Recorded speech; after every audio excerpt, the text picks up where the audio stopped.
On camera, I've got 3 deputies before me, and they've just come out of the Royal Court held in the States Chamber, ironically, Samedi Division, and they've formed what I think is Jersey's first ever registered political party. I don't know if the old 18th century parties ever had to be registered, but what's the party called? It's called Reform Jersey.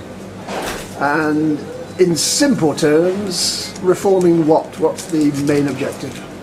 Well, there are different strands that we're looking to reform. Essentially, it's social reforms. So social justice is one of the key pillars of our party, but also the constitution and the institutions of Jersey, such as the judiciary and the States Assembly, which need to have fundamental reforms if they're to be. Now there's another deputy who's been prominent, that's Deputy Southern. He's not with you, he was there around this morning.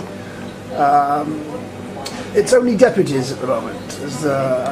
Have soundings been made out about other divisions, because obviously there are senators and constables? Well, we're looking to put up candidates not just in St Helier but in other districts across the island as well, and we're looking into the feasibility of whether it would be a good idea to put up a candidate for senator. We've got one in mind at the moment who I think would make a really good candidate and who I know is quite interested, so we're just sort of finalising how that would work and what the best way to do that is.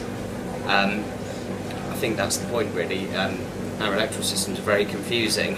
Campaigning should be a bit easier than having to come up with all these different types of states members and work out the best way of doing it. But that's the situation, that's what we're presented with. Mm-hmm. There has been some criticism, has been discussed on the blogs that this party will be set up, that this is a from the top down organisation. You're already two recent members and 2 reasonably long-term members.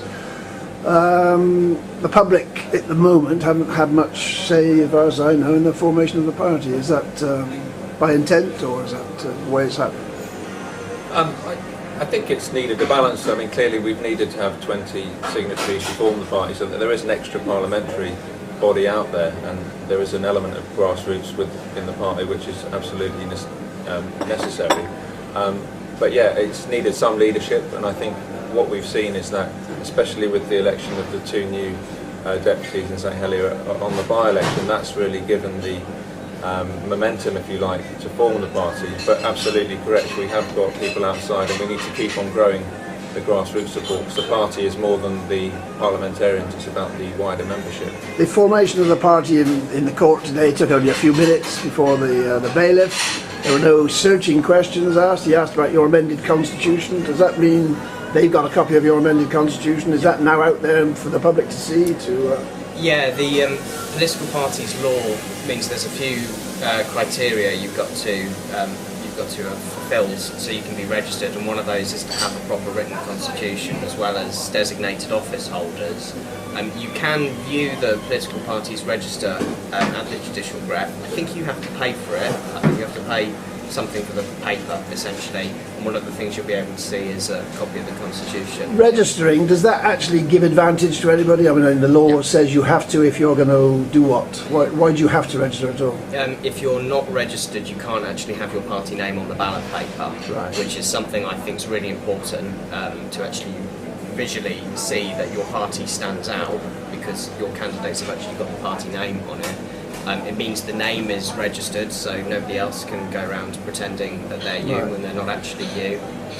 Our logo is officially registered. But other groups of people can form themselves into parties if they wish to. They don't register, but they can still be parties, but their name won't appear. That's all it means. Yeah, it means that because they're not incorporated like that, they don't get those added advantages. And so lots of people may go to the polling station, pick up a ballot paper and look at that party's candidate, and as far as they're concerned, it's just another independent, because it won't actually say it. You noticeably didn't have a party policy as far as Plemont was concerned. Is that by design, or is that just the way it happened because the debate wasn't that way? I mean, the issue of Plemont divided the whole island. That was very, very clear, and there were very good arguments on both sides. And with political parties, the point isn't to vote together 100% of the time.